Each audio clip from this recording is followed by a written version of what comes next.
CS professional के student से जब मेरी बात होती है, 10 में से 9 स्टूडेंट का ये सवाल ज़रूर होता है कि ओपन बुक के लिए स्ट्रैटेजी क्या होनी चाहिए, how should I approach that subject, कैसे उस सब्जेक्ट में अच्छे से स्कोर कर सकते हैं। Hello, I am CS Vinita Vaid. I got AIR 4 in CS professional, AIR 6 in CS executive and this is our series जहाँ पर मैं अपने सीक्रेट्स शेयर करती हूँ कि मैंने कैसे AIR लाया था, कैसे हर एक सब्जेक्ट में मेरी क्या स्ट्रैटेजी रही थी, कैसे एग्जाम्शन आए थे and everything. Here I've changed the wordings a bit कि how to approach the subject, not how I approach, because जिस सिलेबस में मैंने एग्जाम दिया था उस वक्त CSR SG नहीं था। 9 पेपर थे, 2 ओपन बुक एग्जाम होते थे, बट CSR SG वाला ओपन बुक एग्जाम नहीं था। ठीक है, but that doesn't mean we don't have secrets, because मैंने ये पेपर नहीं दिया है बट मैंने CSR SG का सब्जेक्ट पढ़ाया है और मेरे स्टूडेंट्स ने एग्जाम्शन लाए, तो we do have the strategy for this subject is well. अब सबसे पहली चीज अंडरस्टैंड, ये जो पेपर है आपका CSR SG का, part A part B 50-50 marks, but here we will talk about the strategy in 2 ways. 2 तरीके से। कैसे? एक तो आपका हो जाएगा कि प्रिपरेशन कैसी करनी है, और दूसरा एग्जाम के लिए क्या स्ट्रैटेजी होनी चाहिए, एग्जाम लिखते वक्त क्या स्ट्रैटेजी होनी चाहिए। ठीक है, अब प्रिपरेशन के लिए अगर हम बात करें, whenever you start revising this subject, आप जब भी ये सब्जेक्ट पढ़ रहे हो, start with the law. Start with the law यानी कि जो कंपनीज एक्ट का सेक्शन 135 है, CSR रूल्स है, शेड्यूल 7 है, पहले उसको MCA की वेबसाइट से पढ़ लो। ठीक है, वहां से आपने पढ़ लिया तो क्या होगा, ये जो टॉपिक्स है ना, ये इतने सारे चैप्टर्स में डिवाइडेड है, तो वो अलग अलग अलग अलग आप पढ़ रहे हो, इसलिए ज़रूरी है कि जो बेस है वो हम एक साथ पहले पढ़ लें, तो वो हमारा 100% क्लियर है। Now we can move to the chapters more clearly. ठीक है, सबसे पहले आपको क्या करना है, बेयर एक्ट से ये सारा कुछ पढ़ना है when it comes to part A. Part B के लिए भी ICDR LODR के प्रोविजंस, जो रेलेवेंट प्रोविजंस है, वो आप पढ़ के फिर चैप्टर्स देख सकते हो। That is the first thing that you have to do. इसके बाद बुक की रीडिंग लेनी ज़रूरी होती है क्या? ये भी एक सवाल होता है कि बुक रीड करना ज़रूरी है क्या? यस, एग्जाम से पहले at least 2 times you should be reading the book. The reason here is, जब मैं एग्जाम स्ट्रैटेजी की बात करूंगी तो वहाँ हम देखेंगे कि कमेंट बेस्ड क्वेश्चंस आते हैं। ठीक है, स्टेटमेंट बेस्ड क्वेश्चंस होते हैं जहाँ एक लाइन लिखी होती है and they want you to comment on it, they want you to discuss. अब वो सेंटेंस कहाँ है, अगर आपने एक बार भी बुक पढ़ा ही नहीं है, आपको पता ही नहीं होगा कि कहाँ।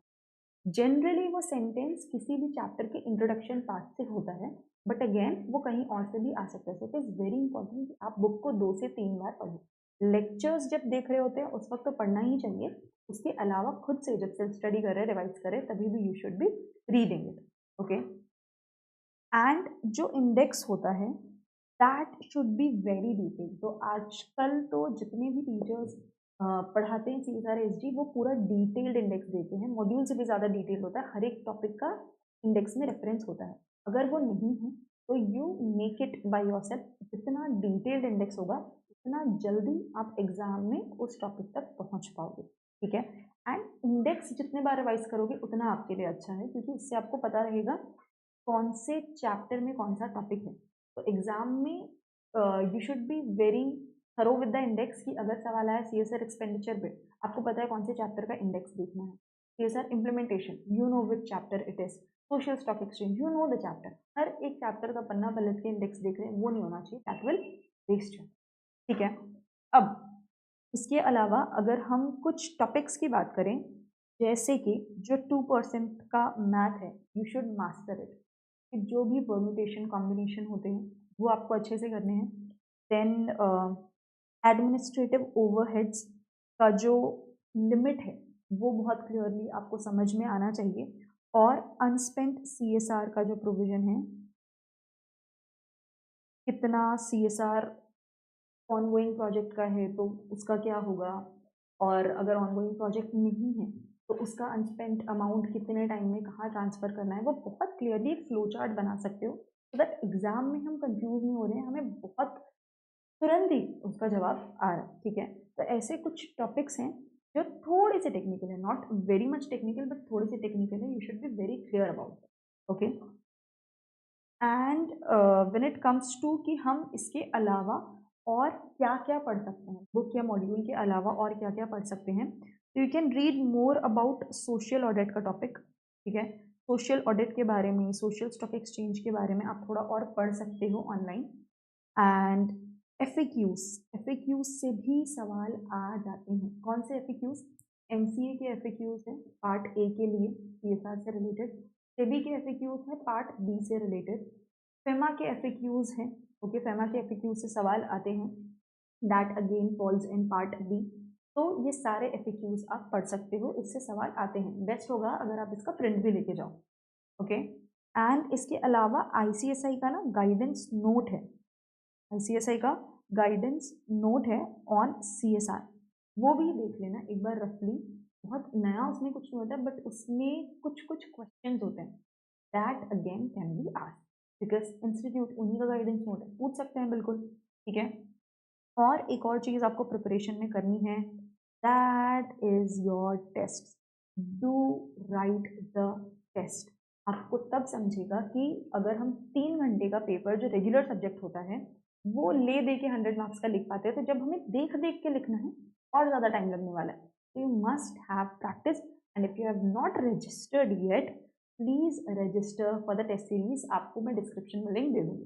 ठीक है, और इसके साथ जितने पास्ट एग्जाम क्वेश्चन पेपर्स हैं, बहुत सारे तो नहीं मिलेंगे आपको, बट 2023 से आपको क्वेश्चन पेपर मिल जाएंगे। यस, दिसंबर 23 या जून 24 से आपको क्वेश्चन पेपर मिल जाएंगे। You have to see all those question papers. ठीक है, ये हो गया प्रिपरेशन का। अब अगर हम एग्ज़ाम की बात करें तो एग्ज़ाम के लिए कैसे प्रिप करना है, अंडरस्टैंड। जब एग्ज़ाम आप लिख रहे हो, यू विल नोटिस कि काफ़ी सारे सवाल इंट्रोडक्शन से आते हैं, जैसे मैंने बताया काफ़ी सारे सवाल कमेंट बेस्ड आते हैं। ठीक है, एक स्टेटमेंट दे देंगे, तो उसके लिए बहुत ज़रूरी है आपने बुक में पढ़ा हुआ हो और आपको पता हो कि ओके ये इस चैप्टर में था। वहाँ पर पहुँचने के बाद any answer you do not copy paste. Copy paste हमें करना ही नहीं है। ठीक है, कॉपी पेस्ट के अच्छे मार्क्स नहीं मिलते हैं। तो फिर हमें क्या करना होता है कि 2 टाइप के टॉपिक्स हैं यहाँ पर, कुछ थ्योरी है और कुछ लॉ है।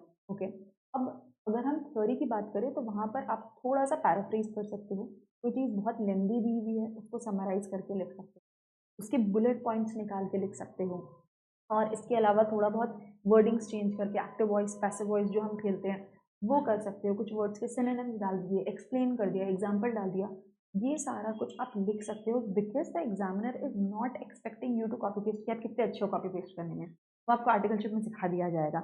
यहाँ they want to see as a professional आप कितना समझते हो किसी टॉपिक को, कैसे उसको लिखते हो। ठीक है, तो that you have to do. Again when it comes to the law part, अगर लॉ का कोई प्रोविजन है वहाँ आप वर्डिंग्स चेंज नहीं करोगे, वहाँ आपको लॉ को कोट करना है, वो प्रोविजन लिखना है, उसका एनालिसिस अपने लैंग्वेज में लिखना है। ठीक है, you will explain it in your own language, you can add example, you can tell कि इस केस में क्या होगा, but do not copy paste and just done with the answer, वो नहीं करना है। Okay, and besides that, let me just see my list.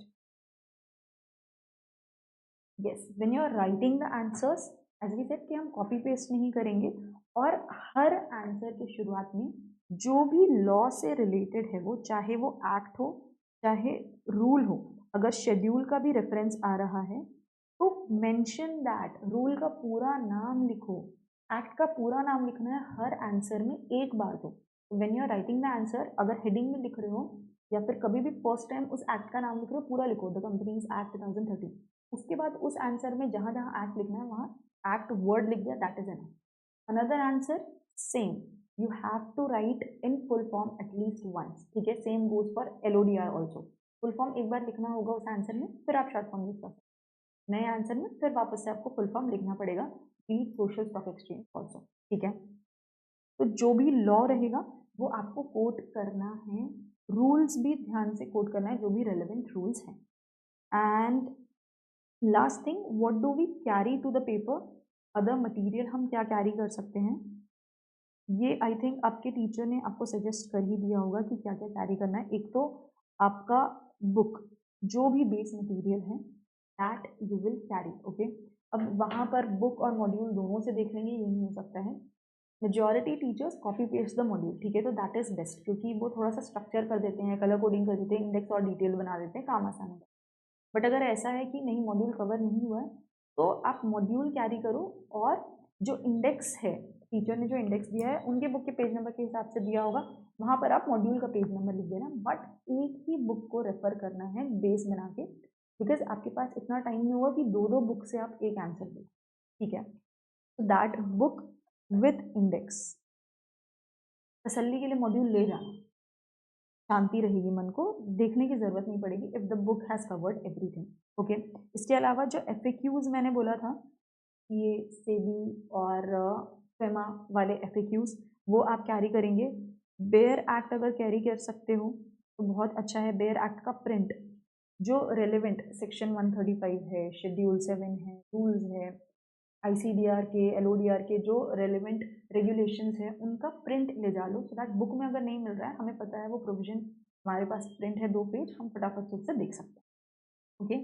And another thing is module of some other subject. सब other subject क्यों? Again it is a professional exam, open book exam, तो institute पूरा CSR के material से तो नहीं पूछने वाली है, कभी कभी वो ESG के मॉड्यूल से भी एक आध सवाल पूछ लेते हैं, ESG के मॉड्यूल से या एग्जीक्यूटिव के किसी सब्जेक्ट से वो पूछ लेते हैं, तो safer side keep that with, okay. And one thing जो हमने बात की कि कॉपी पेस्ट नहीं करना है, थोड़ा बहुत चेंज करके लिखना है।